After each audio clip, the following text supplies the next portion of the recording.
We have Caroline Lucas from the Green Party and Tim Mongomerie from Reform chatting on the BBC with regard to the current migrant crisis, and this perfectly embodies the current state of play. Tim Mongomerie sensibly positions the argument from the perspective of the British people. This isn't what we want. We just don't want this. We don't want to pay for it. We don't want this stuff that's happening on our streets, and nobody voted for it, and everybody wants it to stop. We do not like people breaking in to our country and then forcing us, in effect, to provide full board for that person on a permanent holiday for the rest of their existence and any family members that they want to bring later on. This is a position that cannot continue.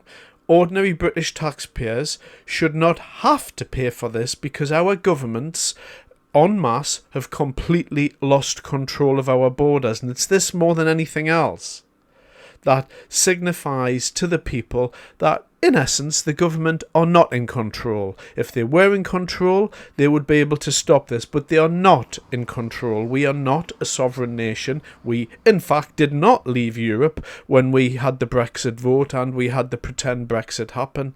We are still, in some ways, at the behest of Europe, and this is just another example of it, with Starmer embarrassing himself in front of Macron with the 50 people a week who are going to be sending back possibly at some point in the future after we've had a long think about what we're going to do and how we're going to do it. This is something that is becoming intolerable. It is going to bring down the Labour government, and I'll be happy when it does.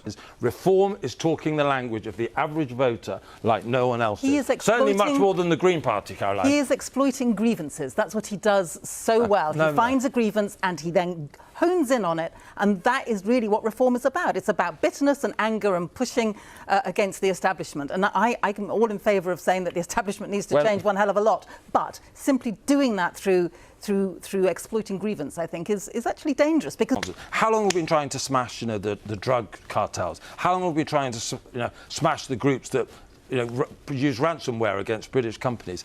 Until there are downside consequences for people crossing the Channel, they're either moved to on a scheme like Rwanda or the Royal Navy intervene in some way in the Channel. Until there is actually consequences so that people know that they don't settle in Britain, there will always be a market for gangs to exploit these very vulnerable people. I think the example of Ukraine is really interesting because obviously we had safe and legal routes for people from Ukraine. And as a result, I was reading a report today that suggested that just 2 people from Ukraine have ever tried to come here via boats because they don't need to. Yeah. So the obvious point there is let's put some of those safe and legal routes back in order.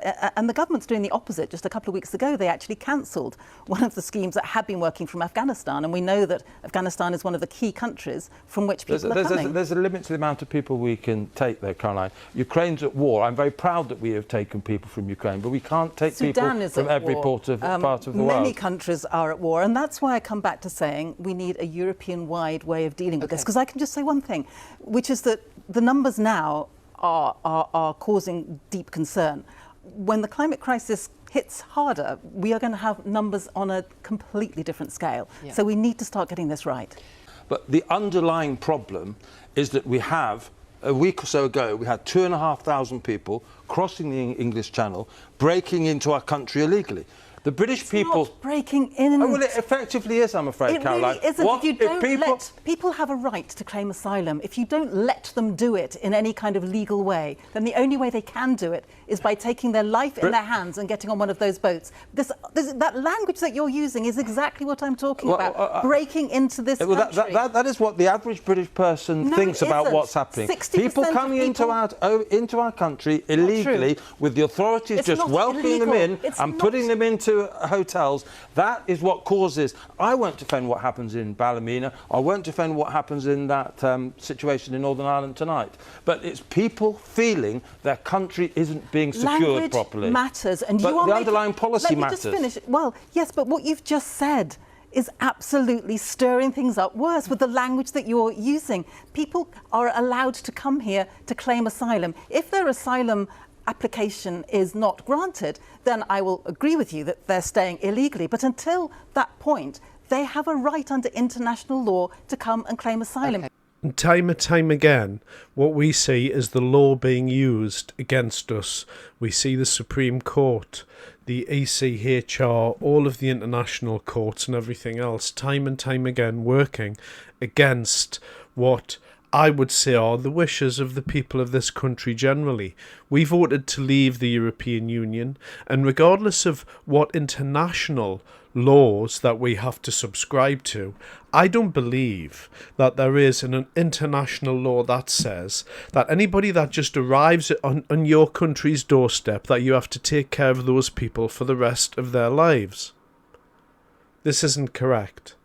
This can't be correct because it's not what the people want.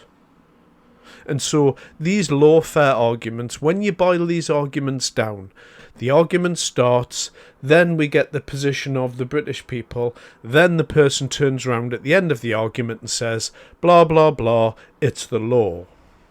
And this is where we're at. This is another example of lawfare taking down Western civilizations because of our inability to act ruthlessly for the needs and the wants and the wishes of the people who vote in these politicians. And this is a prime example of why Reform are going to come into power at the next election.